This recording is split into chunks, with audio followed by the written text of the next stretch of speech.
Hello friends, welcome to Gargi classes. Date आज की 15 मई 2021 और देख लेते हैं इंडियन एक्सप्रेस से इंपॉर्टेंट आर्टिकल जो अभी हम डिस्कस करने वाले हैं। First is in the dark. इस आर्टिकल में बताया हुआ है कि गोवा में जिस तरीके से लगातार 3-4 दिनों से लगभग 70 जनों ने अपनी जान गंवा दी और उसके पीछे वजह थी ऑक्सीजन शॉर्टेज और प्रॉपर मैनेजमेंट ना होना। तो बेसिकली सरकारों पर तंज कसा जा रहा है। देख लेंगे इसकी समरी लास्ट में। इसके अलावा लेफ्ट आउट ऑफ कोविन, इस आर्टिकल में जो मेन पॉइंट है उन पॉइंट्स को हम एक्सट्रैक्ट करेंगे कि वैक्सीनेशन ड्राइव को शुरू करने से पहले कोविन करके एक पोर्टल तैयार कर दिया गया। अब वो पोर्टल काम भी कर रहा है बट उसमें कहीं ना कहीं एक तो एक्सक्लूजन ज़्यादा हो रहा है। जैसे कि हमने पहले भी देखा था, कल रिपोर्ट भी देखी थी, उसके पहले भी डिस्कस किया था कि एक तो क्या है, स्लोट्स अलॉट नहीं हो रहे हैं। ठीक है, जो वैक्सीनेशन की प्रोग्राम शुरू मतलब एक तरीके से 1844 साल के जो लोग हैं जिनके लिए वैक्सीनेशन अलाउ किया गया है उन लोगों को स्लॉट ही अलॉट नहीं हो पा रहा है। तो ऐसे में एक तो ये मारामारी, दूसरी अर्बन रूरल डिवाइड देखो ना, कि डिजिटल लिटरेसी का देखो, इंटरनेट पेनिट्रेशन को देखो, उसको लेकर के इसमें आर्टिकल में कुछ पॉइंट्स हैं, एक्सट्रैक्ट करके देखेंगे। इसके अलावा अ ग्रेव सेटबैक, कि अभी जो इजराइल और पैलेस्तीन दोनों के बीच में कॉन्फ्लिक्ट है वो जिस तरीके से बढ़ रहा है, बोले ये बहुत ज़्यादा मुश्किलों का कारण बनेगा। जहां एक आशा की किरण दिखाई दे रही थी कि वेस्ट एशिया में भी अब शांति आ जाएगी, क्योंकि इजराइल के साथ में यूएई, बहरीन, कतर, इन्होंने क्या साइन कर लिए थे agreements, Abraham agreement, Abraham accord जिसको हम बोल रहे थे। पर अभी ये जो कॉन्फ्लिक्ट है ये कहीं ना कहीं पूरी सिचुएशन को डिस्टेबलाइज करने की एक शुरुआत मान सकते हो। 2014 के बाद में सबसे बड़ा वायलेंट आउटब्रेक हुआ है ये पैलेस्तीन और इजराइल में। तो इसका भी लास्ट में ही कुछ पॉइंट देख लेंगे, क्योंकि चीज़ें रिपीट हो रही हैं, कुछ नया नहीं है। ये बंगाल की पॉलिटिक्स से नहीं देखेंगे, इधर भी हम कुछ डिस्कस नहीं करेंगे। आइडिया पेज पे देख। तो फर्स्ट आर्टिकल है व्हेन डॉक्टर्स फॉल शॉर्ट। इस आर्टिकल में बताया हुआ है कि डॉक्टर्स की कमी बहुत है, हमें पहले से ही पता है। तो शॉर्टेज को कैसे ख़त्म किया जा सकता है, नंबर 1।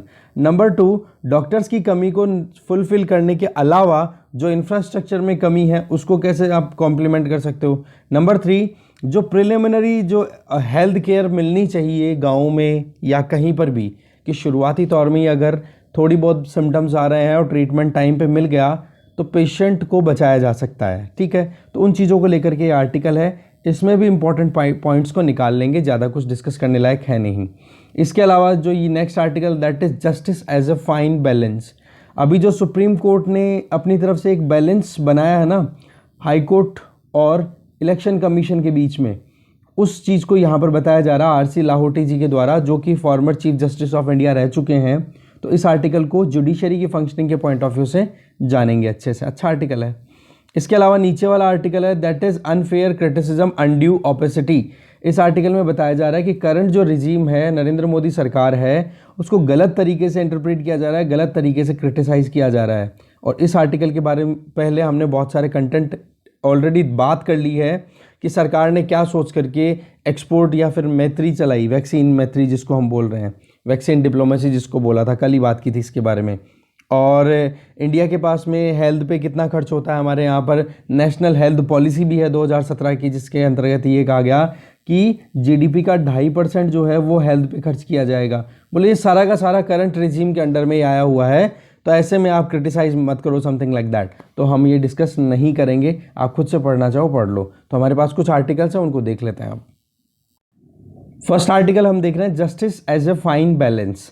इस आर्टिकल में आरसी लाहोटी जी बता रहे हैं कि अभी जो रीसेंट जजमेंट दिया है सुप्रीम कोर्ट ने, जिसमें कि इलेक्शन कमीशन ऑफ इंडिया एक तरफ और दूसरी तरफ मद्रास हाई कोर्ट के जो स्टेटमेंट्स आए थे वो, तो ऐसे में हुआ क्या था, इलेक्शन कमीशन ऑफ इंडिया को ऑरली डायरेक्ट स्टेटमेंट दिए गए थे हाई कोर्ट ऑफ मद्रास के द्वारा कि भाई जो कुछ भी अभी कोविड-19 की सेकेंड वेव अभी आउटब्रेक हुई है, जिसमें बहुत सारे लोगों की जान जा रही है, तो ऐसे में इसके पीछे इलेक्शन के लिए जो रैलीज हो रही थी उनको अलाउ करना है। तो ऐसे में इलेक्शन कमीशन ऑफ इंडिया के ऊपर मर्डर के चार्जेस लगने चाहिए। तो इस चीज़ में ये जो स्टेटमेंट्स थे ये बहुत ज़्यादा हार्श थे। तो ऐसे में इलेक्शन कमीशन ऑफ इंडिया पहुंच गया सुप्रीम कोर्ट में, और सुप्रीम कोर्ट ने ये जो स्टेटमेंट्स थे ना, एक तरफ तो हाई कोर्ट की तरफ से स्टेटमेंट्स और दूसरी तरफ से इलेक्शन कमीशन ऑफ इंडिया के द्वारा की हुई लापरवाहियाँ, दोनों के बीच में एक ब्यूटीफुल बैलेंस बनाने की कोशिश की और यही चीज़ कहीं ना कहीं हमारी जुडिशरी को बहुत इंपॉर्टेंट रोल प्ले करने का मौका देती है। अब देखो इस जजमेंट में क्या क्या चीज़ें निकल के आती हैं वो देखते हैं। पहला तो ये स्टेट चीज़ निकल के आती है, दैट इज़ कि मीडिया का राइट है कि वो रिपोर्ट कर सके एक्यूरेटली कोर्ट की प्रोसीडिंग्स को, कि कोर्ट में क्या सुनवाई चल रही है, जज ने क्या स्टेटमेंट दिया, वकीलों ने एक दूसरे के सामने क्या आर्ग्यूमेंट्स रखे। तो बोलो कोर्ट की प्रोसीडिंग्स को रिपोर्ट करने का पूरा अधिकार है मीडिया को, और यह आर्टिकल 19 के अंतर्गत मिलता है। Right to freedom of speech and expression के अंडर में हमारे यहाँ पर मीडिया के राइट्स इन्वॉल्व हैं, ठीक है। तो ऐसे में पूरे राइट हैं। अब चाहे वो मुद्दा जो है कोर्ट की प्रोसीडिंग वो रिकॉर्ड में जाए या ना जाए, बट मीडिया उसको रिपोर्ट कर सकती है। तो ऐसे में कोई भी अगर जज अपना ओरल ऑब्जर्वेशन देता है, जैसे कि यहाँ पर कहा गया, एक सेकेंड, जैसे कि यहाँ पर कहा गया कि इलेक्शन कमीशन ऑफ इंडिया के ऊपर मर्डर के चार्जेस लगने चाहिए, तो वो रिकॉर्ड में तो नहीं गया बट वो स्टेटमेंट दिए गए थे, बट मीडिया ने उसको कवर किया। तो इलेक्शन कमीशन ऑफ इंडिया ने ये कहा कि इस तरीके के स्टेटमेंट्स को मीडिया के कवरेज से दूर रखना चाहिए। दैट मीन्स मीडिया की गैगिंग होनी चाहिए, मीडिया को कंट्रोल करना चाहिए। बट सुप्रीम कोर्ट ने क्या कह दिया कि भाई मीडिया को गैग करना ये डेमोक्रेसी के लिए बिल्कुल ठीक बात नहीं होगी, तो मीडिया का राइट तो प्रिजर्व रहना ही चाहिए। अब चाहे वो प्रोसीडिंग्स रिकॉर्ड में जा रही है या नहीं जा रही है।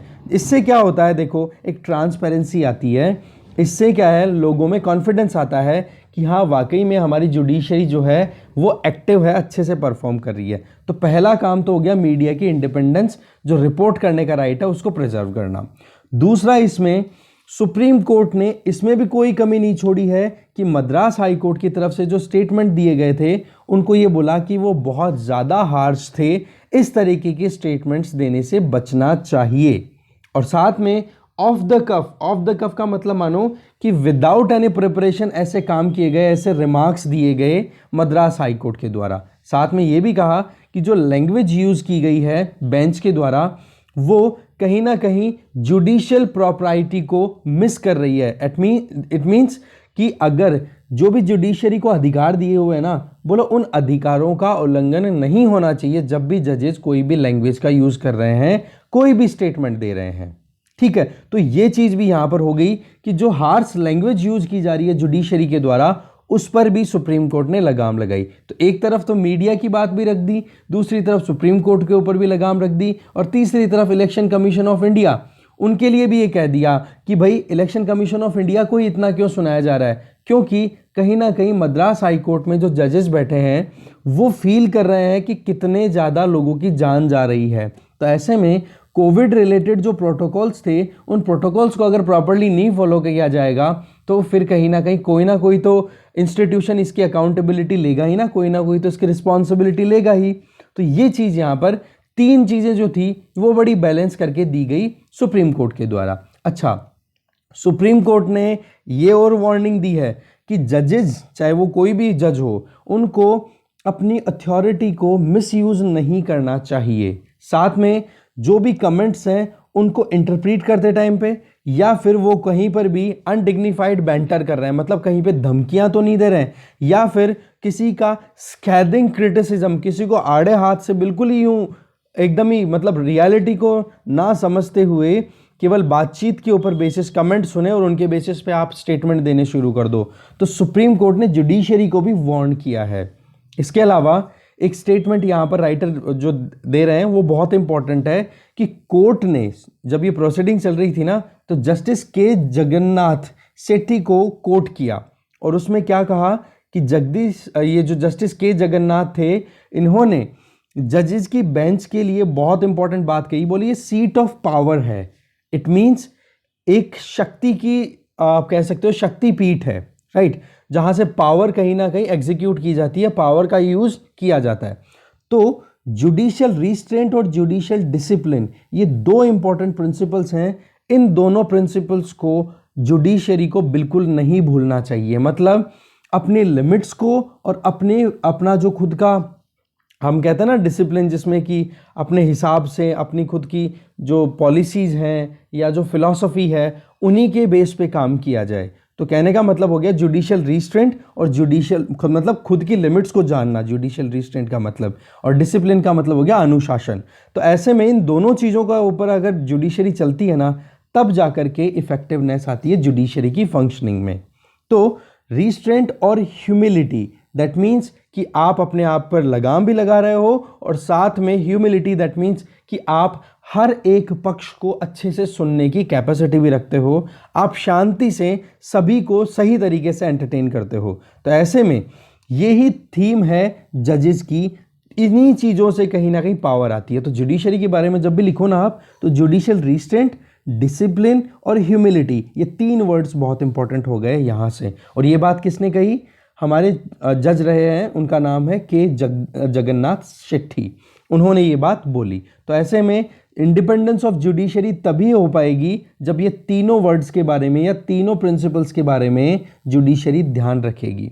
साथ में ये भी कहा कि जो ऑरल ऑब्जर्वेशंस दिए जा रहे हैं, जैसे हाईकोर्ट ने अभी इलेक्शन कमीशन ऑफ इंडिया के लिए क्या कहा, बोला मर्डर के चार्जेस लगने चाहिए। बोला ऑरल ऑब्जर्वेशन भी अगर दे रहे हो ना, तो आप केवल आंखें बंद करके नहीं बोल सकते हो। इसका मतलब ये नहीं है कि आप कहीं ना कहीं अपने हाथ में सारी चीज़ें ले लो।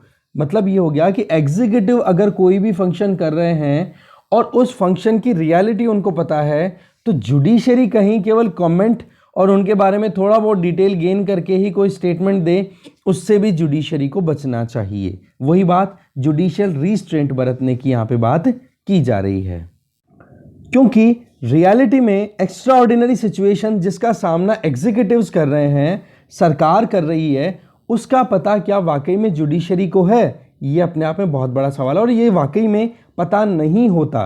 क्योंकि एक तरफ तो आप बात करो कि 24 घंटे 7 दिन एक सरकार लगातार काम करती रहती है, तो उनको मिनट टू मिनट का पता रहता है, और उसी के बेसिस पे वो अपने डिसीजन लेते हैं, डिप्लोमेसी को कैरी ऑन करते हैं, अपने रिलेशंस को कैरी ऑन करते हैं, और अपने फंक्शंस हैं उनको परफॉर्म करते रहते हैं। और दूसरी तरफ जुडिशरी, जहाँ पर जजेज जो हैं चैम्बर में आके बैठ जाते हैं और सुबह से लेके शाम तक बैठते हैं 11 से 5, और उसके बाद में उनको कोई लेना देना नहीं है कहाँ पर क्या हो रहा है, और फिर वो जजमेंट देते हैं। तो ऐसे में ये चीज़ बहुत गलत हो जाएगी कि एग्जीक्यूटिव जो है वो अपने फंक्शन को परफॉर्म कर रहे हैं, उसके बावजूद जुडिशरी जो है वो एग्जीक्यूटिव के ऊपर कहीं ना कहीं ब्लेम करती चली जाती है। तो इसमें हमारे यहाँ पर कहीं ना कहीं ये जो बैलेंस है इन दोनों के बीच में, आर्टिकल 50 में जो सेपरेशन ऑफ पावर की बात की गई है डीपीएसपी में, कि डेमोक्रेसी के 3 pillars, legislature, executive and judiciary, इन तीनों के बीच में बैलेंस होना चाहिए, चेक एंड बैलेंस का सिस्टम चलना चाहिए। और अगर जुडिशरी के पास में जुडिशियल रिव्यू की पावर दी हुई है, तो जुडिशियल रिव्यू किसका किया जा सकता है? क्या एडमिनिस्ट्रेटिव एक्शन का किया जाएगा, या उस एक्शन को लेते टाइम पे डिसीजन मेकिंग प्रोसेस पर लिया जाएगा? तो इन दोनों में से ज़्यादा जो मेन आपके देख सकते हो जुडिशियल रिव्यू का जो डोमेन है, वो है इस प्रोसेस को चेक करना कि कहीं सही तरीके से, जैसे ड्यू प्रोसेस ऑफ लॉ की बात करते हो ना, तो बोले प्रोसेस को चेक किया जाता है कि किस क्रियाविधि के अनुसार ये प्लान बनाया गया है और फिर उस प्लान को एग्जीक्यूट किया जा रहा है। तो वो क्रियाविधि, एक्शन जो लेने का जो प्रोसेस है वो कैसा है, तो उसको जुडिशियल रिव्यू किया जा सकता है। हाँ, डिसीजन को भी लिया जा सकता है जुडिशियल रिव्यू में, बट वो तब लिया जाएगा जब यूं लगे कि हाँ वाकई में डिसीजन जो लिया गया है एग्जीक्यूटिव्स के द्वारा वो अनकॉन्स्टिट्यूशनल है, इल्लीगल है, परवर्ड्स है। तो इन चीज़ों पर भी ध्यान रखने की ज़रूरत है कि एडमिनिस्ट्रेटिव एक्शन के पीछे जो प्रोसेस है उसी के लिए जुडिशियल रिव्यू देखा जाए, जब तक कि वो एक्शन कॉन्स्टिट्यूशनल है। अगर वो कॉन्स्टिट्यूशनल एक्शन नहीं है तो एक्शन के अगेंस्ट में भी एक्शन लिया जा सकता है जुडिशरी के द्वारा। ये चीज़ बताई जा रही है। देखो, आप एम लक्ष्मीकांत में जुडिशियल एक्टिविज्म के बारे में पढ़ते हो, तो जुडिशियल एक्टिविज्म का मतलब हो गया कि जुडिशरी कहीं ना कहीं उन रीजन्स में, उन एरियाज में फंक्शन परफॉर्म करना शुरू कर देती है जिन रीजन्स में एग्जीक्यूटिव कहीं ना कहीं ध्यान नहीं दे पा रहे हैं। ठीक है, तो ऐसे में राइटर बोल रहे हैं कि हमें इस चीज़ से बचने की ज़रूरत है। हमें का मतलब हो गया जुडिशरी को इस चीज़ से बचने की ज़रूरत है कि कहीं जुडिशियल गवर्नेंस का सिस्टम तो आप नहीं ला रहे हो, क्योंकि गवर्नेंस जो है वो कहीं ना कहीं एग्जीक्यूटिव का काम है, लॉ एंड ऑर्डर को मेंटेन करना। अगर उन चीज़ों को जुडिशरी अपने हाथ में ले लेगी तो फिर बाद में जो गवर्नेंस की 3 विंग्स हैं वो एक दूसरे की इज्जत कैसे करेगी, ये एक इंपॉर्टेंट बात की जा रही है। तो कहने का मतलब जुडिशरी को जुडिशियल रिस्ट्रेंट बरतने की ज़रूरत है। ऐसा नहीं कि कहीं पर एग्जीक्यूटिव कुछ एक्शन ले रहे हैं, उसके अंदर आपको कुछ रिजल्ट नहीं दिखाई दे रहा है, तो इसका मतलब ये हो गया कि जुडिशरी अपने हाथों में सारी पावर्स ले लेगी।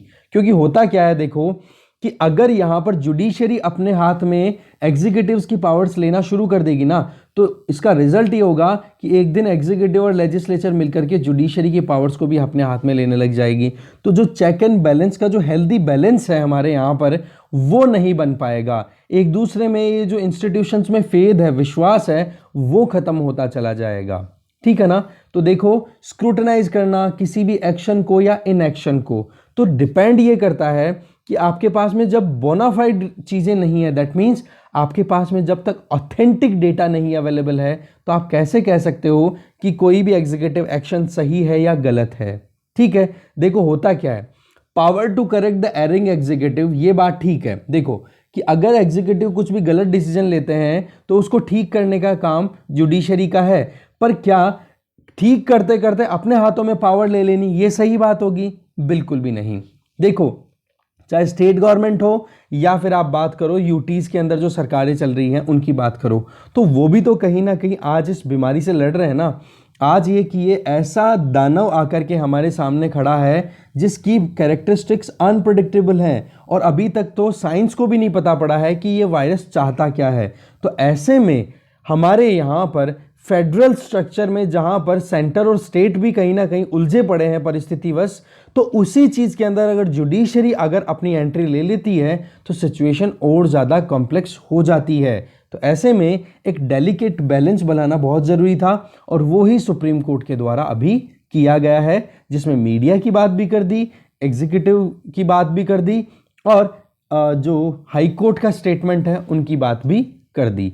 देखो, अगर हम कॉन्स्टिट्यूशनल राइट्स की बात करें तो वो हमेशा बने रहने चाहिए और कहीं ना कहीं सोबर वे के अंदर अवेल कराना चाहिए। Article 21, article 14, right to equality, right to freedom, right to life with dignity, right to health, ये कहीं ना कहीं हमारे यहाँ पर हैं, तो उनको हमें प्रोटेक्ट करने की ज़रूरत है और हमेशा अपहेल्ड करने की ज़रूरत है। तो साथ में ये भी बात है कि जजेस जो हैं उनको डिस्प्ले करने की ज़रूरत है, उनको दिखाना चाहिए कि हाँ वाकई में सोशल लीडरशिप उनके अंदर भी है, वो भी समाज की परिस्थितियों को समझते हैं। ऐसा नहीं कि केवल और केवल अपने हिसाब से उठाया मुंह और कोई भी स्टेटमेंट दे दिया। तो ऐसे में आपके पास में एक कोर्ट आ जाता है जुडिशरी को, जब अगर कोई सही रास्ता दिखाना है, तो पैट्रिक डेवलिन का, वो कहते हैं कि कोई भी मिसडायरेक्टेड एंथुजियाज्म अगर आपके अंदर है ना, तो वो इम्पार्शियलिटी की तरफ नहीं जाएगा। दैट मीन्स अगर आप केवल और केवल एक तरफ की बातें सुनकर के और केवल मतलब रियलिटी को बिना जाने और फिर आप कोई भी एक्शन लेते हो, तो वो एक्शन कहीं ना कहीं पार्टीशन ही रहेगा। मतलब आप दोनों परिस्थितियों में बैलेंस नहीं बना पाओगे, दोनों जो भी इंडिविजुअल्स हैं, जो दो भी एंटिटीज़ हैं, उनके बीच में बैलेंस नहीं बना पाओगे। और साथ में आप देखोगे तो आपको रियलिटी भी कभी आपके सामने अपीयर होती हुई दिखाई नहीं देगी। तो ये मिसडायरेक्टेड एंथुजियाज्म जो कहीं ना कहीं यूज़ किया जाता है कई बार जुडिशरी के द्वारा, तो उसको कहीं ना कहीं कम करने की ज़रूरत है। बात वही 3 प्रिंसिपल पे, जुडिशियल रिस्ट्रेंट, डिसिप्लिन और ह्यूमिलिटी, इन तीनों चीज़ों पे ध्यान रखने की ज़रूरत है। ठीक है। एक आप देखोगे यहाँ पर आहरोन बारक, ठीक है, उन्होंने द जज इन अ डेमोक्रेसी एक अपनी खुद की एक डॉक्यूमेंट्री है, उसमें लिखा है कि जुडिशियल पॉलिसी और जुडिशियल फिलॉसफी, ये दो चीज़ें बहुत इंपॉर्टेंट होती है जुडिशरी को सही काम करने के लिए। देखो बात वही आ गई कि आपके पास में अगर प्रिंसिपल्स हैं, कुछ कोडिंग अवेलेबल है, तो उसके आधार पर आज की परिस्थितियों को देखते हुए आप नए प्लान बना सकते हो और नए प्लान को फिर एग्जीक्यूट करने में आपको परेशानी नहीं होगी। तो यही चीज़ आप जुडिशरी पे भी देखो कि अगर जुडिशियल पॉलिसी और जुडिशियल फिलॉसफी अगर रहेगी तो जजेस को परेशानियों का सामना नहीं करना पड़ेगा, चाहे वो फिर वो अनफोर्सीन सर्कमस्टांसेस कैसी भी आए, वहाँ पर वो अपने काम को आसानी से कर पाएंगे और कहीं ना कहीं एग्जीक्यूटिव और लेजिस्लेचर की फंक्शनिंग में रोड़ा नहीं बनेगी फिर जुडिशरी। तो बात क्या आ गई, जुडिशियल पॉलिसी और जुडिशियल फिलॉसफी की। इससे क्या होगा कि जजेस को अपनी खुद की लिमिटेशंस का पता पड़ेगा, और जब लिमिटेशंस का पता पड़ रहा है, जुडिशियल रिस्ट्रेंट का पता पड़ रहा है, तो इसका मतलब क्या हो गया, जजेस खुद को और ज़्यादा स्ट्रेंथन करेंगे। तो देखो ह्यूमन बीइंग जो है वो तो देखो गलतियां करता है, इंसान एक गलतियों का पुतला है, ये हम मानते हैं। और जजेस के लिए भी ये अप्लाई होता है कि जो स्टेटमेंट दिए गए हैं इनमें हम कहीं ना कहीं जजेस को भी इस चीज़ को लेकर के सोच सकते हैं कि हाँ उनका क्या मेंटल स्टेटस रहा होगा जब उन्होंने ऐसे स्टेटमेंट दिए कि इलेक्शन कमीशन ऑफ इंडिया के ऊपर मर्डर के चार्जेस लगने चाहिए। पर ऐसे में हमें कहीं ना कहीं प्रैक्टिकली तो कम से कम ठीक अप्रोच बनाने की ज़रूरत है, और इसके लिए क्या चाहिए, judicial policy and judicial philosophy. तो हो गया ये आर्टिकल यहीं खत्म, आगे चलते हैं। नेक्स्ट आर्टिकल है that is left out of CoWIN. CoWIN आपको पता ही है, कोविड-19 के अगेंस्ट में जो वैक्सीनेशन लग रहा है उसके लिए एक प्लेटफॉर्म तैयार किया गया था। तो इस आर्टिकल में राइटर जो हैं वो हैं आपके सामने अपार गुप्ता और अनुष्का जैन। इन्होंने सेकेंड वेव के बारे में बताया है, जो हमें पता है कि हाल क्या हो रहा है, बट इस सेकेंड वेव को टैकल करने के लिए जो रिजल्ट निकल के आ रहा है ना अभी सरकार की तरफ से, जो भी वैक्सीनेशन ड्राइव चला रखी है, तो इसमें दो इश्यूज निकल के आ रहे हैं। एक तो वैक्सीन एक्सक्लूजन और एक होती है lack of privacy. Vaccine exclusion के पॉइंट की अगर हम बात करें कि 1 मई से जब से 18 से 44 साल के एज ग्रुप के जितने भी लोग हैं उन लोगों को वैक्सीन लेने के लिए अलाउ कर दिया गया है। तो ऐसे में जिन लोगों ने अब वैक्सीन लेने का तरीका बोला, आप कोविन पे पहले रजिस्टर करो। अब आप रियलिटी देखो कि Indian telecom services performance indicator report जो कि अक्टूबर-दिसंबर 2020 में रिलीज हुई थी, उसमें यह बताया गया कि गांव में जितनी पॉपुलेशन रहती है उसका केवल 35% के लगभग ही पॉपुलेशन के पास में इंटरनेट कनेक्टिविटी है। तो आप देखो 100 में से हर गांव के हर 100 बंदों में से 5 बंदे ऐसे हैं जिनके पास में इंटरनेट ही नहीं है। तो क्या वो रजिस्टर कर पाएंगे खुद को? बहुत बड़ा सवाल है। डेटा लिख लेना ये काम का है। टू द पॉइंट आंसर दिया है। दैट मीन्स वैक्सीन एक्सक्लूजन देखने को मिल रहा है, मतलब इक्विटी नहीं आ रही, एक्सेसिबिलिटी प्रॉपर नहीं है। तो इंटरनेट की एब्सेंस बहुत मुश्किलों का कारण बन रही है। रूरल पॉपुलेशन के पास में और क्या चैलेंज है? इंटरनेट की कमी। दूसरी, डिजिटल लिटरेसी नहीं है उनके पास में। तीसरा, उनके पास में अगर वो एक्शन कुछ लेना भी चाहे तो वहां पर प्रॉब्लम किस चीज की आती है? जो इंफ्रास्ट्रक्चर है, डिजिटल इंफ्रास्ट्रक्चर है उसकी। तो ऐसे में प्रॉब्लम क्या है? कहीं ना कहीं division of rural and urban regions. इसके लिए एक छोटा सा एग्जांपल दिया जा रहा है कि दिल्ली की स्लम्स में क्या प्रॉब्लम है। एक तो बैरियर टू वैक्सीनेशन, मतलब क्यों गांवों में या बैकवर्ड एरियाज में इंजेक्शन या वैक्सीनेशन ड्राइव सही नहीं चल पा रही है। स्मार्टफोन्स की कमी है। इंग्लिश लैंग्वेज पे ही बेस्ड केवल वेबसाइट तैयार की हुई है। क्या एजुकेशन लेवल इतना ज़्यादा है इंडिया का कि वो इंग्लिश के अंदर सब लोग पढ़ सके और अपने आप को एंटर करा सकें? दूसरा मुद्दा, एक मुद्दा हो गया अपना एक्सक्लूजन का। दूसरा मुद्दा है डेटा प्रोटेक्शन और साइबर सिक्योरिटी का।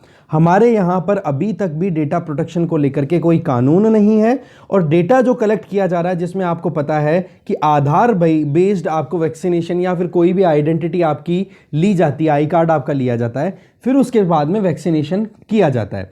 तो ऐसे में सबसे बड़ी प्रॉब्लम तो क्या आ गई कि वैक्सीनेशन ड्राइव के लिए जब डेटा इंस्टॉल कर दिया गया है, इनपुट दे दिया गया है कोविन के ऊपर, फिर उसके बाद में स्लॉट अलॉट नहीं हो पा रहा है। या आप मानो जैसे कि आप देख रहे हो कौन बनेगा करोड़पति, और उसमें आपको कहा जाता है फास्टेस्ट फिंगर फर्स्ट, कि जिसने जल्दी आंसर दे दिया उसको जल्दी से हॉट सीट पर बिठा करके फिर उसके साथ में क्वेश्चन आंसर किए जाएंगे। तो यही चीज़ अभी है। बताया जाता है कि 100 स्लॉट्स रिलीज किए जाते हैं और विद इन 1 to 2 सेकेंड्स वो स्लॉट्स ऑक्यूपाई हो जाते हैं। तो ऐसे में क्या आप वैक्सीनेशन ड्राइव सही चला पा रहे हो? दूसरी चीज, जो डेटा आप कलेक्ट कर रहे हो उस डेटा को कितना प्रोटेक्ट कर पा रहे हो? कहीं ना कहीं इंडियंस की जो प्रिवेसी है वो रिस्क पे है कि नहीं? क्योंकि हमारे यहाँ पर 2017 का पुट्टा स्वामी केस आया, उसमें क्या कहा था उन्होंने? सीधा सा सुप्रीम कोर्ट ने कहा था कि राइट टू प्राइवेसी जो है वो हमारा फंडामेंटल राइट है, आर्टिकल 21 के under, right to life with dignity के अंडर में आ जाता है ये। तो ऐसे में आप अगर ये लापरवाहियां कर रहे हो और दूसरी कोविन प्लेटफॉर्म पे ये क्राउड का जो डेटा आप इकट्ठा कर रहे हो उस डेटा की प्रोटेक्शन की कोई गारंटी नहीं है जब तक कि हमारे पास में कोई कानून ही नहीं है। तो ऐसे में कोविन प्लेटफॉर्म पे जो डेटा है उसकी प्रोटेक्शन की जिम्मेदारी किसकी? दूसरा मुद्दा क्लियर है। देखो, national health authority nodal agency है जो कि अभी काम कर रही है कि कैसे भी करके वैक्सीनेशन ड्राइव स्मूथली चले। ओके तो ऐसे में आधार बेस्ड फेशियल रिकॉग्निशन सिस्टम को अभी लाने की बात की जा रही है, बायोमेट्रिक या फिर फिंगरप्रिंट को या फिर आइरिस, जो आंखों में आइरिस होती है उसकी स्कैन को हटा करके। वजह कि बोला फेशियल अगर ऑथेंटिकेशन अब अगर शुरू कर देंगे ना तो इससे हो जाएगा कि कहीं ना कहीं कॉन्टैक्ट नहीं है, कॉन्टैक्ट लेस हो जाएगा काम, तो इससे बोला इन्फेक्शन नहीं होगा। तो राइटर यहाँ पे सवाल उठा रही हैं कि एक तो होता है फेशियल रिकॉग्निशन और एक वर्ड दे रहे हो आप फेशियल ऑथेंटिकेशन, तो इन दोनों में डिफरेंस क्या है आप ये बताओ। केवल और केवल नॉमेनक्लेचर का, केवल नाम जो आपने लिया है सिर्फ उसका, क्योंकि फेशियल ऑथेंटिकेशन कब होगी, जब फेशियल रिकॉग्निशन होगी, और फेशियल रिकॉग्निशन अगर हो रही है तो डेटा आप क्या ले रहे हो, एक इंडिविजुअल का पर्सनल डेटा ले रहे हो, और इस पर्सनल डेटा के लिए आपके पास में कोई सेफ्टी नॉर्म अवेलेबल नहीं है। तो ये पॉइंट है ना दो, इनको राइटर मेनली उठा रही हैं। साथ में एक चीज और बोल रही हैं कि जब टेक्निकल बेसिस पे आप स्टडी करते हो तो आप डेटा कलेक्शन पे ज्यादा विश्वास करना शुरू कर देते हो बजाय कि क्वालिटी के, कि एक्चुअल में यहां पर हम वैक्सीनेशन की बात कर रहे हैं तो वैक्सीन क्या अच्छी क्वालिटी का मिल पा रहा है, वैक्सीन अच्छी क्वालिटी का मतलब कि वैक्सीन इक्विटी क्या मेंटेन हो पा रही है, क्या समाज के सभी तबकों के लोगों को वैक्सीन टाइम पे मिल पा रहा है। दूसरी तरफ आप डेटा की बात कर रहे हो, डेटा कलेक्शन करने में आप बिल्कुल पीछे नहीं जा रहे हो। इवन एक इंडिविजुअल की बहुत इंपॉर्टेंट जो इंफॉर्मेशन है, आधार जब आपने बनवाया होगा तो उस टाइम पर क्या क्या इंफॉर्मेशन आपकी ली गई थी, आपके दसों की दसों तो फिंगरप्रिंट्स ले ली थी, आपकी आइरिस स्कैन कर लिया था, फेशियल रिकॉग्निशन इमेज ली गई थी। तो ऐसे में आप देखो कि आपकी पर्सनल जो चीजें हैं वो कहीं ना कहीं इलेक्ट्रॉनिक फॉर्म में ऑलरेडी सेव्ड हैं। अब अगर वहां पर उन चीजों को अगर प्रोटेक्ट नहीं किया जाता है, डेटा प्रोटेक्शन लॉ की एब्सेंस में कहीं ना कहीं वल्नरेबिलिटी ज्यादा है कि नहीं, तो ये चीज बोली जा रही है। बोले डेटा कलेक्शन की बजाय अगर ज्यादा ध्यान वैक्सीन इक्विटी पे दिया जाए तो ज्यादा अच्छा रहेगा। और रही सही में जो कमियां थी वो हमने देख ही ली कि रूरल रीजन में या स्लम रीजन्स में स्मार्टफोन नहीं है, इंटरनेट कनेक्टिविटी नहीं है, इंग्लिश नहीं आती है लोगों को, तो उनको ज्यादा परेशानियों का सामना करना पड़ता है। तो ये चीज यहां पे बताई जा रही है राइटर्स के द्वारा। ओके अब चलते हैं नेक्स्ट आर्टिकल पे। अब बात आ गई when doctors fall short. Vaccine drive चल रही है, बीमारी अपना पीछा छोड़ नहीं रही है और लगातार डेथ रेट भी बढ़ती चली जा रही है, और उसी के अंदर लगे हाथ देख लो डॉक्टर्स की कमी। तो इस कमी को कैसे फुलफिल कर सकते हो, आपसे अगर सॉल्यूशन पूछे तो यहाँ पर सुरवि शर्मा कुमार की तरफ से कुछ सजेशंस दिए जा रहे हैं। देखो हेल्थ केयर की अगर बात करें तो हमें कहीं ना कहीं डॉक्टर्स की ज़रूरत भी पड़ती है, तो पैरामेडिक्स भी काम करते हैं जो कि डॉक्टर्स को असिस्ट, नर्सेज की ज़रूरत भी पड़ती है जो कि डॉक्टर्स को असिस्ट करते हैं, या फिर जहाँ जहाँ पर भी शॉर्टेज चल रही है डॉक्टर्स की वहाँ पर इस मेडिकल स्टाफ का यूज़ करके आप फुलफिल कर सकते हो। आज हमें ज़रूरत है कि जो प्रिलिमिनरी जो असिस्टेंस मिलनी चाहिए एक पेशेंट को, जिससे कि शुरुआती तौर पर ही अगर उसके कोई सिम्टम्स आ रहे हैं तो उनको वहाँ पर ट्रीटमेंट मिल जाए, तो उसके लिए क्या किया जा सकता है। देखो डॉक्टर्स की हमारे बहुत कमी है यहाँ पर, तो ऐसे में जो मेडिकल स्टाफ में जो दूसरे इंडिविजुअल्स हैं आप उनको ट्रेन करो, उनकी ट्रेनिंग प्रॉपरली प्रोवाइड करो, उसके बाद में आप ये कमी को पूरा कर सकते हो। इसके लिए सबसे पहली चीज़ तो बताई जा रही है ट्रायज सिस्टम जो होता है उसमें आप देखोगे, आप कल ये वर्ड आपने वोकेबलरी वाले सेशन में देखा भी होगा, कल मैंने आपको समझाया भी था। ट्रायज का मतलब होता है कि आप ट्रीटमेंट का एक क्रोनोलॉजी सेट करते हो कि प्रायोरिटी किसको देनी चाहिए, और ये चीज यूज की गई अमेरिका में।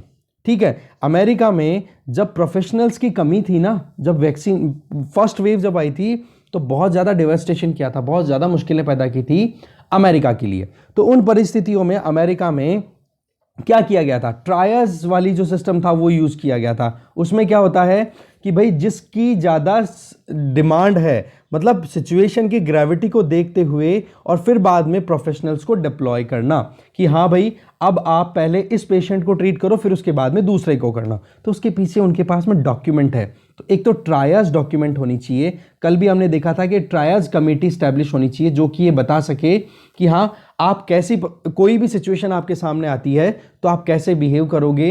रिसोर्सेज की कमी है, जो मेडिकल पर्सनल्स है उनकी कमी है, तो आप उनको कैसे डिप्लॉय करोगे पेशेंट्स के लिए। तो एक तो ये चीज़ बताई जा रही है। दूसरी चीज़ यहाँ पे बताई जा रही है कि जो दूसरे स्पेशलिस्ट है ना, जैसे अभी तो फिजिशियन देख रहे हैं मेनली, ठीक है, तो दूसरे जो स्पेशलिस्ट हैं डॉक्टर्स हैं, बोलो उनको भी आप क्रिटिकल केयर के लिए आप उनको ट्रेनिंग दे दो, कोविड-19 की केयर प्रोवाइड करने के लिए ट्रेनिंग दे दो, जैसे कि कोई प्लास्टिक सर्जरी का सर्जन है या कोई जनरल सर्जन है या फिर लेप्रोस्कोपिक सर्जन है, तो इनको क्या करो, आप ट्रेनिंग दे दो कोविड की, क्योंकि और भी तो हमारे पास में रिसोर्सेज हैं, और भी तो डॉक्टर्स हैं, बट उनके पास में स्पेशलाइजेशन कुछ और फील्ड का है, तो कोविड रिलेटेड ट्रेनिंग देकर के आप उनको तैयार कर सकते हो।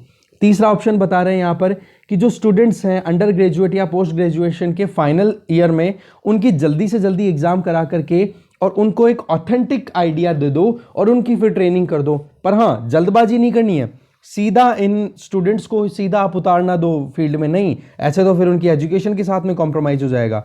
तो जल्दी से जल्दी ये कोशिश करनी चाहिए कि फाइनल ईयर स्टूडेंट्स को उनका कोर्स कंप्लीट करवाने के लिए एग्जामिनेशन कंडक्ट करवाई जाए और उनको डिप्लॉय किया जाए। इसके अलावा तीसरा जो स्टेटमेंट दिया जा रहा है दैट इज कि टेलीमेडिसिन वेब तैयार कर दी जाए। इसमें क्या होगा, एक वेबसाइट तैयार होगी जिसमें एक तरफ जैसे ही वेबसाइट होगा टेलीमेडिसिन वेब, इसमें एक तरफ तो होंगे इधर हेल्थ केयर वर्कर जिसमें डॉक्टर, नर्सेज, वार्ड बॉय, ये सब लोग आ गए, ठीक है, और दूसरी तरफ आप देखोगे इधर पेशेंट होगा। तो पेशेंट जो है वो अपनी डिटेल अपलोड करता रहेगा टाइम टू टाइम और उसी के बेसिस पे ये कंसल्टेशन फाइनलाइज होता रहेगा इनके बीच में। तो कहने का मतलब कॉन्टेक्टलेस यहाँ पे इंटरेक्शन हो पाएगा। तो ऐसे में क्या हो जाएगा कि एक रूम में बैठ करके नर्सेज या फिर जो भी एक्सपर्ट्स हैं, ठीक है, तो वो कहीं ना कहीं दूर से बैठ करके इस पेशेंट को टैकल कर सकते हैं और साथ में उनको टेलीमेडिसिन किट्स भी प्रोवाइड करो जो भी पेशेंट्स हैं उनको, जिसमें डिजिटल स्टेथोस्कोप हो, थर्मामीटर हो, बीपी मशीन हो, ऑक्सीमीटर हो, ग्लूकोमीटर हो, ऑडियोमीटर हो। मतलब कहने का मतलब ये है कि ओवरऑल आप टेक्नोलॉजी का अच्छे से यूज कर सकते हो जिससे कि बिना कोई कांटेक्ट में आए और ज़्यादा से ज़्यादा लोगों तक जो हेल्थ केयर फैसिलिटीज है वो अवेल कराई जा सके। तो तीसरा तरीका क्या बताया, टेलीमेडिसिन वेब। चौथा तरीका यहाँ पे राइटर बता रही हैं कि जो डॉक्टर है, रिटायर्ड डॉक्टर हैं, उनके पास में एक्सपीरियंस तो बहुत सारा है, तो क्यों ना उनको कोविड के केयर से रिलेटेड ट्रेनिंग दे दी जाए और उनको डिप्लॉय कर दिया जाए। तो रिटायर्ड डॉक्टर्स का भी यूज किया जा सकता है। तो ऐसे में बहुत सारे सजेशन दिए इन्होंने। अब बात आ जाती है रियलिटी चेक की। आज अगर हम बात करें ना, तो हेल्थ एक ऐसा सेक्टर है जिसको इंडिया में कंप्लीटली नेग्लिजेंस का सामना करना पड़ रहा है। आज अगर पब्लिक हेल्थ इंफ्रास्ट्रक्चर की बात करें तो जो प्रोफेशनल्स है ना, जो मेडिकल लाइन में आ भी जाते हैं, वो हेल्थ सिस्टम को छोड़ के चले जाते हैं। वजह प्रॉपर टॉयलेट्स की कमी, इनसिक्योरिटी बहुत ज़्यादा रहती है और बहुत ज़्यादा ह्यूमिलिएशन का सामना करना पड़ता है, बेइज्जती चलते ही कोई कर देता है। तो ऐसे में आप देखो कि जो लड़कियां मेडिकल लाइन में जाने के लिए नीट एग्जाम क्रैक करती हैं, जो कि बॉयज से ज़्यादा स्कोर लेकर के आती हैं। आप यहाँ पर देखो कि 55% गर्ल्स होती हैं जो फाइनली मेडिकल कॉलेजेस में सीट ऑक्यूपाई करती हैं, बट आप प्रोफेशन में देखोगे तो वहाँ पर लड़कियों के नंबर्स आपको बहुत कम दिखेंगे, और वो भी अगर गवर्नमेंट हॉस्पिटल्स की बात करो तो वहाँ पर तो और भी कम हाल हो जाते हैं। तो ऐसे में इंफ्रास्ट्रक्चर और प्रॉपरली आपको मैनेज करने की ज़रूरत है, जेंडर गैप को ख़त्म करने की ज़रूरत है। आज अगर गाँव में देखें ना, तो 10,000 पॉपुलेशन के ऊपर केवल एक फीमेल डॉक्टर अलोकेटेड है, जो कि केवल 0.5% रेशियो आ गया। कितना कम है। चलो शहरों में आओगे तो वहाँ पर आपको 10,000 पॉपुलेशन में 6.5 फीमेल आपको मिल जाएंगी एवरेज। तो ऐसे में बताया क्या जा रहा है कि कहीं ना कहीं ये जो जेंडर गैप है ना, इसको भी हमें करेक्ट करने की ज़रूरत है। एलोपैथ जो कि नॉर्मली मतलब आजकल हर कहीं पे ट्रीटमेंट लेने के लिए एलोपैथ पर डिपेंडेंट है, जो अंग्रेजी दवाइयाँ लिखने वाले डॉक्टर्स हैं, वहाँ पर भी रेशियो बहुत कम है। तो ओवरऑल बोला क्या जा रहा है, एक तो नेग्लेक्ट किया जा रहा है हेल्थ सेक्टर को, उसको सही करो, और दूसरा जेंडर गैप को ठीक करो, तीसरा हेल्थ इंफ्रास्ट्रक्चर को ठीक करो, चौथा मैन पावर को अगर आपको सही करना है। तो ऐसे में डॉक्टर्स तो चलो ठीक है कि आपके पास में बहुत कम है, बट एक्चुअल में जो नर्सिंग स्टाफ है या फिर जो अंडर ट्रेनी नर्सिंग के जो स्टूडेंट्स हैं, उनको आप जल्दी से ट्रेनिंग दे करके फिर ये आप एक्टिविटीज़ कर सकते हो, क्योंकि एक डॉक्टर के अंडर में बहुत सारी नर्सेज काम कर सकते हैं। तो ऐसे में आप इस बीमारी को कंट्रोल कर सकते हो। बाकी लॉन्ग टर्म में हमें पता है ही करना क्या है, कि जो नेशनल हेल्थ पॉलिसी में बोला हुआ है कि 2.5% आप हेल्थ पे खर्च करो, तो वो चीज़ बहुत इंपॉर्टेंट हो जाती है, उसको आप इंप्लीमेंट करो। पर अभी तक भी up to the mark performance नहीं आ पाई है। स्टेट गवर्नमेंट और सेंट्रल गवर्नमेंट जो है वो कहीं ना कहीं क्राइसिस में जूझ रही है। तो ये पूरा हो गया क्रक्स इस पूरे आर्टिकल का। देख लेते हैं आगे। बाकी तो लास्ट आर्टिकल में ये देखो द डार्क, इसके बारे में हमने ऑलरेडी देख लिया कि गोवा मेडिकल कॉलेज में 70 पेशेंट्स की डेथ हो चुकी है ऑक्सीजन सप्लाई की ना चलते। और देखो होता क्या है, मिसमैनेजमेंट के चलते जियोपर्डाइज हो जाता है सिस्टम पूरा। दैट मीन्स कि आप किसी को डिफिकल्ट सिचुएशन में धकेल देते हो, जियोपर्डाइज का मतलब ये हो गया। तो ऐसे में ओमिशन का मतलब हो गया कि आप ऑक्सीजन की सप्लाई को प्रॉपर मेंटेन नहीं रख रहे हो, एक्सक्लूड कर रहे हो। तो सिचुएशन ये हो जाती है कि पेशेंट जो हैं, इल पेशेंट्स हैं, उनके अगेंस्ट में जियोपर्डाइज कर रहे हो। दैट मीन्स कि आप उनकी लाइफ को एंडेंजर कर रहे हो, उनकी लाइफ को और ज़्यादा मुश्किल में डाल रहे हो। तो अभी क्या है, देखो स्टेट गवर्नमेंट्स कहीं ना कहीं मारामारी में उलझी पड़ी हैं, सेंट्रल गवर्नमेंट भी कहीं ना कहीं इस चीज़ को मैनेज नहीं कर पा रही है। क्योंकि अभी एक ही स्टेटमेंट बार बार आ रहा है कि पहली वेव थी वो तो वेव थी, बट जो सेकंड आउटब्रेक कोविड का हुआ है बोलो वो सुनामी है, समझ में ही नहीं आ रहा अभी क्या किया जाए। ठीक है, पर फिर भी सरकारें अपने हिसाब से कुछ ना कुछ डिसीजन ले रही हैं, काम कर रही हैं। और एक यहाँ पर पॉलिटिकल इशू बहुत ज़्यादा आ रहे हैं, ब्लेम गेम चल रहा है। देखो ब्लेम गेम का टाइम नहीं है, इस टाइम पर कॉपरेशन का टाइम है। चाहे वो सेंट्रल गवर्नमेंट हो या स्टेट गवर्नमेंट्स हो, चाहे स्टेट गवर्नमेंट में भी अलग अलग पार्टीज हो या फिर रूलिंग पार्टी हो या ऑपोजिशन पार्टी हो, तो इनके बीच में ब्लेम गेम नहीं होना चाहिए। तो बेसिकली इस तरीके से मिसमैनेजमेंट की जो जिम्मेदारी है ना, देखो जिसको अधिकार मिले हैं, जिसको पावर मिली है ना, उसकी अकाउंटेबिलिटी भी हो जाती है। कहने का मतलब एग्जीक्यूटिव्स की यहाँ पर रिस्पॉन्सिबिलिटी है कि वो इन मौतों की जिम्मेदारी ले, नंबर 1। नंबर 2, इनमें यहाँ पर जो भी परेशानी आ रही है, शॉर्टेज जो भी है, उसको जल्दी से जल्दी सही किया जाए। और मैनेज करने का तरीका देखो वही है ट्रायज, प्रायोरिटी बेसिस पे ट्रीटमेंट दो। तो इसमें ज़्यादा कुछ काम का था नहीं। इसके अलावा आप देख सकते हो ग्रेव सेटबैक, कि कैसे जैसे करके वेस्टर्न एशिया में थोड़ी शांति बैठने वाली थी, इतने में ही अभी सेटबैक क्या हो गया, इजराइल और पैलेस्तीन के बीच में फिर से मारधाड़ शुरू। रिजल्ट क्या है, कहीं ना कहीं अरब कंट्रीज जो हैं वो फिर से हो सकता है इजराइल से अपनी दूरियां बनानी शुरू कर दे। क्योंकि इजराइल और अरब कंट्रीज मतलब मुस्लिम वर्ल्ड के बीच में कहीं ना कहीं खींचतान चलती रहती है। और इसमें इसका सबसे बड़ा जो आउटब्रेक हुआ था प्रीवियसली वो 2014 में हुआ था। 2014 के बाद में अभी जो अल अक्सा मस्जिद के ऊपर जो अटैक किया गया इजरायली पुलिस के द्वारा, और उसके चलते फिर हमास और इधर इजराइल की सरकार दोनों एक दूसरे के कॉन्फ्लिक्ट में पड़ गई।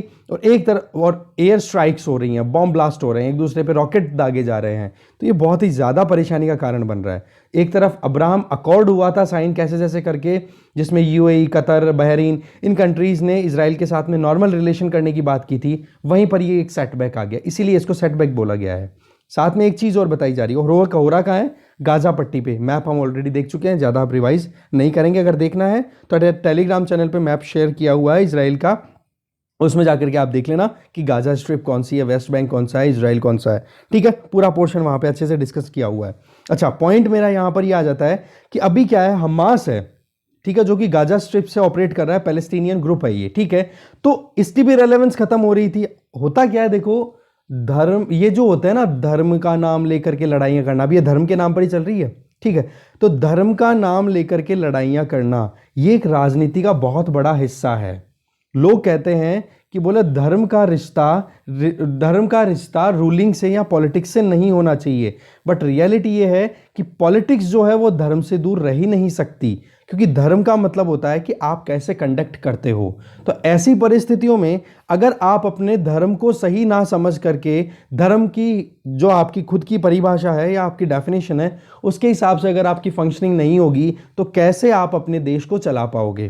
तो ऐसे में धर्म और पॉलिटिक्स, इनको आप सेपरेट नहीं कर सकते हो। क्योंकि वेस्टर्न पॉलिटिक्स में आप क्या देखते हो, वेस्टर्न पॉलिटिक्स में सेक्युलरिज्म का मतलब हो गया रिलीजन और स्टेट, मतलब सरकार के बीच में कोई लेना देना नहीं है। जबकि हमारे यहाँ पर इस रियलिटी को एक्सेप्ट किया गया है इंडिया में कि सेक्युलरिज्म का मतलब ये नहीं है कि बिल्कुल ही स्टेट का कोई लेना देना नहीं है। हमारे यहाँ पर प्रिंसिपल्ड डिस्टेंस का सिस्टम यूज किया हुआ है। दैट मीन्स कि जब तक कोई भी धर्म के अनुयायी, किसी भी रिलीजन के फॉलोअर्स अपने लिमिट्स में काम कर रहे हैं, तब तक स्टेट कोई दखल अंदाजी नहीं करेगा।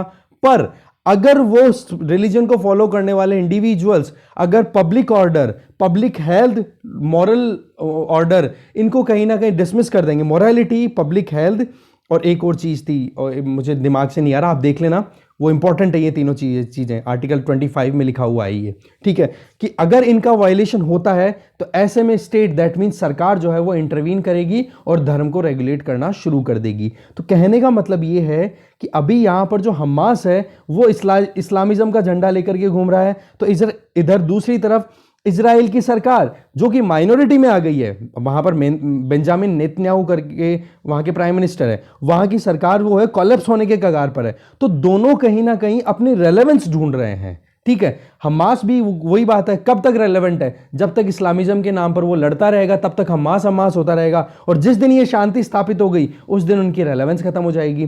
दूसरी तरफ देखो इजराइल की सरकार का हाल ये है कि अब सरकार अगर गिर जाती है तो फिर बेंजामिन नेतन्याहू को कौन पूछेगा, कोई नहीं। तो ऐसे में जाते जाते मरती मरती सरकार ने भी क्या अपनी रेलेवेंस बनाने के लिए क्या कर दिया, हमास के साथ में अपनी लड़ाई फिर से स्टार्ट कर दी। तो ऐसे में इजराइल के लोग क्या सोचेंगे कि नहीं, बेंजामिन नेतन्याहू को ही कंटिन्यू करना चाहिए प्राइम मिनिस्टरशिप को। तो ये रिलेशन जो है ना आदमी की, एक रेलेवेंस, पॉलिटिक्स और साथ में रिलीजन, तो ये इक्वेशन हमेशा काम करती है। और ये चीज आपको देखने को मिलेगी कहां पर, ये हमारे इंडियन फिलॉसफी में बड़ी क्लियरली बताई हुई चीजें हैं ये, ठीक है। कभी पब्लिक एडमिनिस्ट्रेशन में अब अगर आप शुरुआत में पढ़ोगे ना, एम लक्ष्मीकांत की बुक आती है पबेड की, उसमें शुरुआती चैप्टर जब पढ़ोगे, या फिर इंटरनेशनल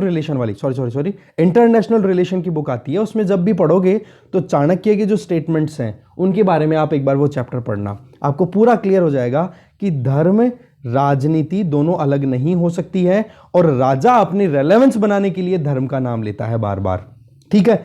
यही चीज यहां पर आ रही है इस पूरे सिनेरियो से निकल करके, ठीक है। ऐसे करके डिस्कशन यहीं खत्म है। Thank you very much. आज मैप हमने डिस्कस इसलिए नहीं किया है, कोई रेलेवेंस आ नहीं रही थी, बाकी शाम वाले वीडियो में तो कंटिन्यू रहेगा ये मैपिंग का सिस्टम, ठीक है। बाकी मैपिंग ऐसी बात नहीं है छोड़ेंगे, ऐसा कुछ नहीं है, क्योंकि पैलेस्तीन और इजराइल की बात आ रही है, इससे रिलेटेड हमने 3-4 बार मैप डिस्कस कर लिया, तो रिवाइज करना है आप खुद से कर लो वो रिवीजन, ठीक है। Thank you very much for watching this video.